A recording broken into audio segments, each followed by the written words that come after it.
Jeff's here, by the way, and we're rolling, and you know, we're starting to do some lessons. What seems like to me is you're a nice club player looking to become a competitive player, right? And just looking to up your game. And you have a lot of decent fundamentals already, so it's just tuning it up, and then half of it's tuning it up, and the other half is getting into competitive play, taking that information, starting to build the fight along with the game. Because mostly what I see you is just kind of in rally formats with you and your buddies, and so that's got to evolve as well as the game.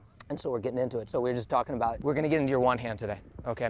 And so let's get into it. We're gonna get into your technical discussion, but like we were just talking about, you know, there's a philosophical discussion that we'll talk about is, there's a limitation in the technique, man. It's dying technique, and we'll get into it a little bit after we look at the stroke and we talk about it. But you have two things going on. One, it is improving the overall technique.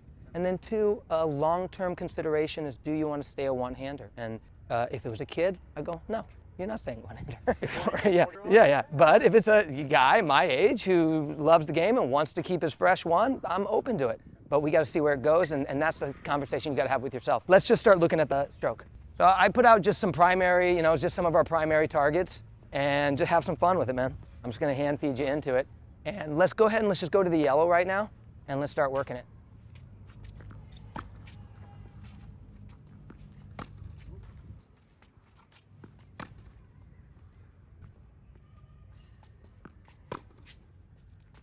Awesome start, pal. Awesome start. I'm even gonna feed, I like hand feeds, I like racket feeds, but I wanna just talk about one thing, so I'm gonna come off the racket right now, and same thing, just stay at the yellow for a while.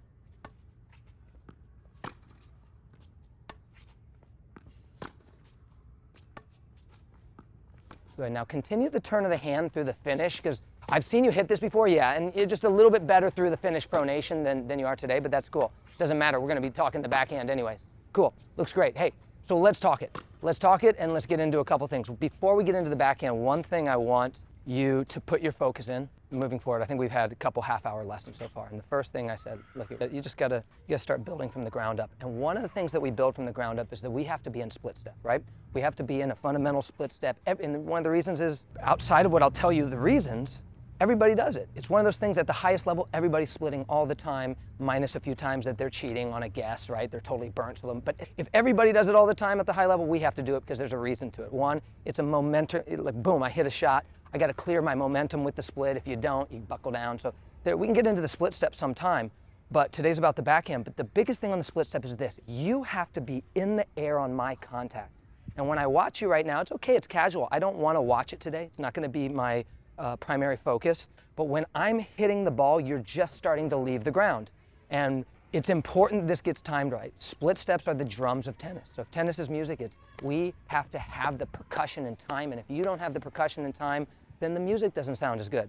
And so if you look at your split, you just started splitting. When I met you, you're just like so many club players, just static from the ground up, and from there everything's hands oriented. So you're starting to split, so when you go out and hit with a buddy, and maybe you're not working on something technical, work on your split, be in the air on contact. Last thing I'll say on that, go to YouTube, watch a pro, and watch like Djokovic court level, hitting with a buddy, right? Just practice. Put it on 25% speed. Watch, every time the one guy hits it, Djokovic is in the air, and no matter who you look at. So that's the way that we time our split, is just knowing this. We need to be in the air on our opponent's contact, meaning we have to leave before, but then when they're making contact, we have to be in the air. So that has to just know that. That's something you can work on look at, you got a lot of little things you got to learn.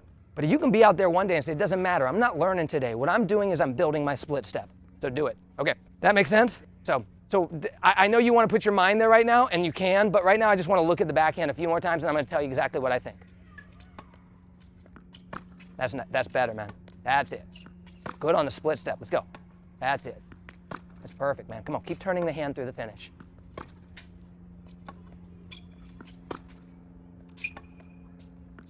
Awesome, awesome. Cool, let's break it down and let's work on it. Stand there for me if you don't mind.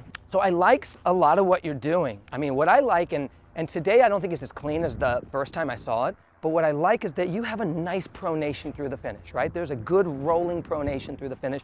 You really open your chest up, body unravels, unlike the old school one-handers that kind of stay sideways. You're doing a good job of rotating the hips through, and the hand is pronate. You need that. If you want a one hand, you better be able to turn that hand. And so you're doing a very good job of that today. Not as clean as typically, but typically you're just very nice through that opening, okay? And so we need that. So that part looks good through acceleration, okay? Here's where it needs to improve. Ball comes to you, you just tuck the racket head back. Yeah, it's a racket head tucked back and reach through. So it's lacking a momentous trigger, okay? And so if you look at the great one-hands in the world, first off, the way you're gonna work on it is this. We gotta get the racket head up. We gotta get into this position right here, and I'm gonna show it to you, but we gotta get into this position, and we gotta trigger acceleration from there. So I'm a big believer in fundamental positions pre-acceleration, and this should be the position pre-acceleration. Boom, there. So let's try that, and then there's some more to talk about on that. But the first thing, there's kind of a couple notches in terms of the improvement, but first you gotta get that racket head up. You gotta get into this position and accelerate from that position, and it's gonna do a lot for you. Okay, let's go. Go ahead and just from ready position, yeah, let's see it. Let's just take a look at it for you. Here, take a rotation, please. Yeah, but don't move your feet, coil into it. So I always like to, I believe that you'll know a rotation well when you just coil from the split step, because once you get sideways, it's not as, you can't understand as well. Yeah, that looks rad. That looks rad. That looks good. Something big like that, right? Something big. Yeah, well, I mean, yes, there, once we drop through the loop, but here's the other piece, and I'm gonna shut my mouth and you're gonna hit some balls. Look there's basically two ways to hit a backhand, and I'm gonna go to the two-hand backhand right now. There is a racket head up. Now, some guys, we're not gonna talk about the outliers who still bring the racket down. Okay, next generation, everybody coming up, almost everybody, okay? But here we are, right? Let's just say ATP, WTA, there's kind of a, even though there's a lot of blending of the techniques now, but let's just say this. You can have your racket head up, you can drop the head and reach through. Or you can have your racket head up and you can loop the racket through, okay? Yes, but that's for the two-hand, okay? So with your one hand now, you kind of have the sense, even though you're not bringing it up, that you're doing that first style where it's a head drop through. Thing is with the one hand, you can't do it that way. You have to have that looping throw, okay? So to get there is, I want this position, then what I want from here is a momentous loop behind the body, okay? Okay, but let's just see it, just go for it right now. Let's just see you get loose on this. Yeah, man, there you go, let's go, get it up. Awesome, bro, way bigger. Let's go. How's that feel? That last one was a little tight, so the hand didn't get to pronate that well. So I think when your hand doesn't pronate well, because the contact's too close to you, you got to bring it away from you a little bit, but that's neither here nor there. Those look good. Let's go. Stay. Yeah, it's going to be way more power, and you're going to talk about why you need that way more power, okay? Let's go. Come on. That's it, man. Come on. Stay with the same target, though. Just dial into that target. Cool. Great. Up. Great. Bro. First off, fresh. First off, it's an improvement just by getting the racket head up. Just by getting the racket head up, you have an improvement. Now, like I thought, you're probably from this position just gonna bleed into your old head drop, but at least it's momentous, right? That's what we need. We need momentum through the kinetic chain. So at least it's momentous, but yeah, there's still room over time to like get bigger behind you. Yeah, well, just hit that loop more behind you, right? Just have that from this position, a bigger loop. Even if you look at some of the greats, man, they even open the racket face before torquing the racket face close, which I'd never advise on a two-hand. We never want to open the face. It adds just too much noise to it. But on the one hand, you really got to create something because there's a problem with the one hand, and we're going to get into it. For now, what I would say, I wouldn't even say all the way back. Get the racket head up, and then think about looping it. Just think about a loop. But I'll tell you this, if you do what you just showed me, massive improvement already. And then that loop we can finesse along over time.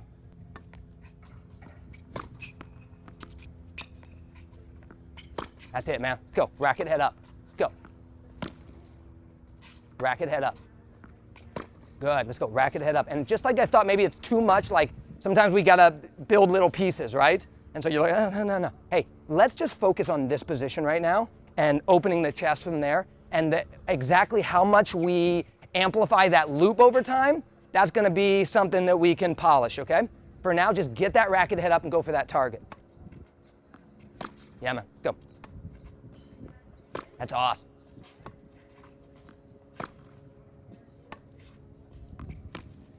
Yoink, go.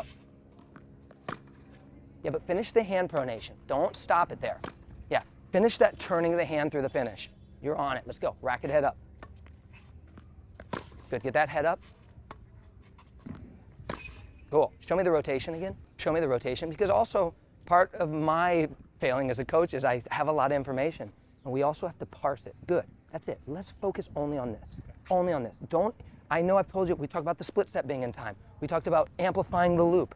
None of that right now. Get this up, make an improvement today. Make that positional improvement today, and that's it, and hit targets. Racket head up, go to target. Here we go, ready. turn that hand. Racket head up. Nice, bud. Keep turning the hand. Keep the pronation through the finish. There you go. Keep that hand turning through the finish. Nice, dude.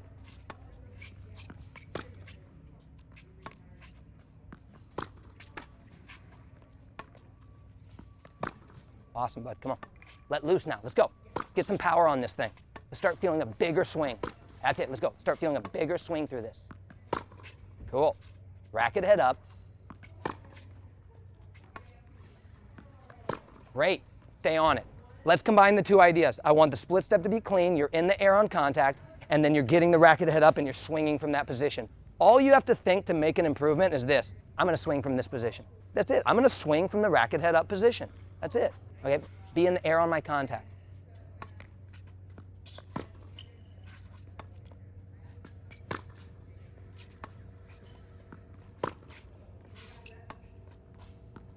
Awesome. Your split's off time. Let's go. Be in the air. There you go.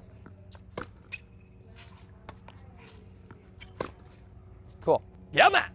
I like it. It's a nice improvement. It's a quick, nice improvement. Does it feel bigger? It feels like it can really uncoil instead of like pushing through it. Like having that muscular pulse. Yeah, this is like shoving it. This is snapping. Yeah. So let's just do a batch more, let you get just a feel for it. But then let's also talk, we're going to talk about why you have to have also a deeper conversation once you start to get really committed to this game, which it looks like you want to. Looks like you want to be a tennis player, right? And we got to talk about whether this is the end, you know, whether you're going to keep this thing. Let's go. Hey, splits in time. Be in the air on contact. It's a marked difference also for how clean you can get to your ball. Okay, let's go.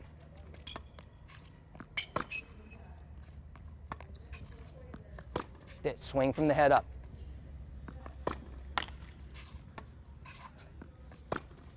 Well, even that when you can feel like you're up, you just kind of leak down to your old position, and then it's a muscle from there, right? So we're always trying to find, the problem with, the good thing for you is that you have a lot of decent fundamentals in place. Because when you come in broken, we're always feeding back to our habits. And so you're going to feed back to that. That's why I think also, you're going to need to figure this loop out, because that way we don't feed back into just that head drop move. So you just, when you're at, again, I would suggest you're at home by yourself.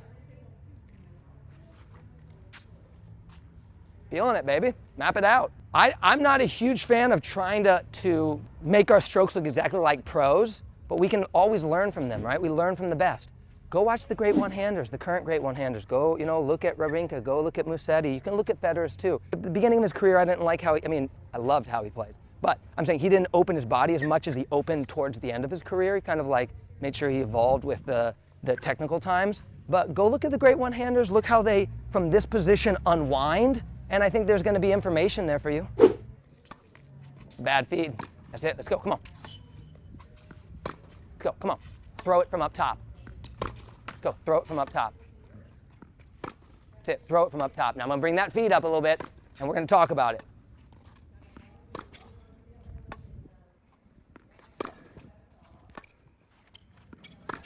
Good. Let's go. That's pretty good. Now, so let's talk about whether you get to keep this thing or not. Yeah, I know they're hard. Go stand over there for a second. There's a reason they're hard. We done a couple half-hour lessons, and you're already starting to make changes on all your strokes, and I'm like, and not like radical changes. You have some good stuff already down. First things we talked about first day: split steps, hops, being on time, and then looking for peak of bounce. Hop and top, man. That is the equation we want to lay down at the beginning. We're going to hit our hop, we're going to locate our top, and we're going to twist out of it. And we're going to start building the twist better, okay? Which we're doing right here, right? We're building a better twist. So peak of bounce hunting is our primary way that we position ourselves on the court.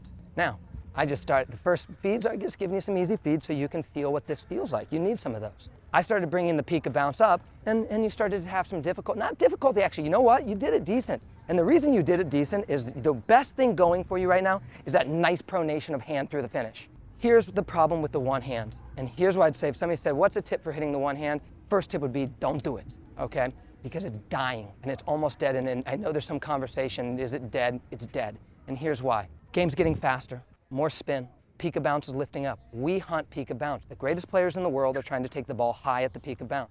Where is the one hand weak? It's weak up in that high top, right where the game is going, right where the game is growing. It's weak right there. You can feel it. That shoulder doesn't feel good right there.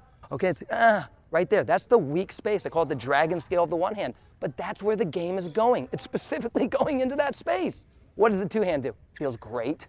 That left hand plow right through that space. It feels wonderful. It's why the two hand is now the ubiquitous shot, and the one hand is slowly dissolving from the game. It's because this shot is so difficult. Actually, if you look at like Federer and Nadal, Federer dominating, and then along comes a guy who's almost born to whip a ball into that space and upend his dominance, because that spot, if you look at old Nadal, Federer matches, he's just trying to work that space. And he's built to work that space.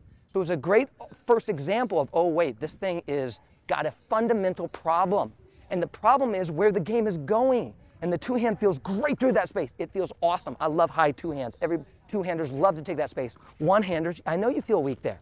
Okay, so what you have to do is this. If you want to keep the one hand, you've got to be able to patch that space. Looks like you might be able to with the hand turn. Might be able to with some slice. What I saw from you initially is that you want to push back and take a ball in the drop. Boom. That's a problem. Now I've given a bunch of space and now I got to play from there. What a lot of guys are doing. If we watch the pros, somebody plays Tsitsipas, somebody plays Musetti, somebody plays Dimitrov. The great thing for them is they know exactly what the game plan is. They're going right to those guys' backhands. They're going to dig in right into that backhand. Yes, they have beautiful backhands. Tsitsipas maybe not so much, but they have great backhands. Doesn't matter, there's a weakness there, and people are going to dig right into that space because they can feel that there's a problem there. You, though, can keep this, but it's going forever to have that limitation, one.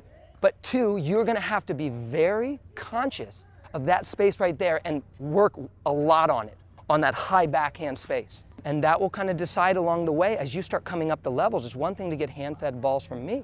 It's another thing that you want to become a competitive tennis player, and guys smell that. If I play a one-hander, it's where I'm going. I'm going there until they prove that I can't dent that space, and that's very rare for me, that I can't prove that I can dent that space. So that will be the conversation that you have over time is this moment right here, is it worth it to you?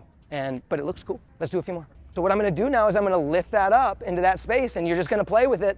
And that is just going to that's also why you need that big old unwind, because you need to trigger a ton of energy to be able to handle that high shoulder space where it feels weak. Like drop it down here and the ball's up here. Well, yeah, totally. Oh yeah, for sure. Now you're just slicing that space or running back and dropping it. But even with a gangster backhand that sweeps through that, you're still going to have to, what I would say is put a ton of practice into that space. And if you can patch that little hole and it's worth it to you to have the beautiful shot, it's beautiful, then keep it ready. Be in the air on my hit and then work that space right there. And I'm going to move back. Yeah, that's actually, I can be right here. Let's go. Awesome. Turn your hand over that ball and bring the contact away from you. Good, let's go. Still hunt the top, just because I'm bringing you high balls, yes. Hunt, peak of bounce. You're late on your split. And you can feel that one, right? Well, it's also, here's the other thing, and we got to wrap it up. Good job. Get your racket head up and improve. And you have it. It's super cool, dude. Seriously, I like your one hand.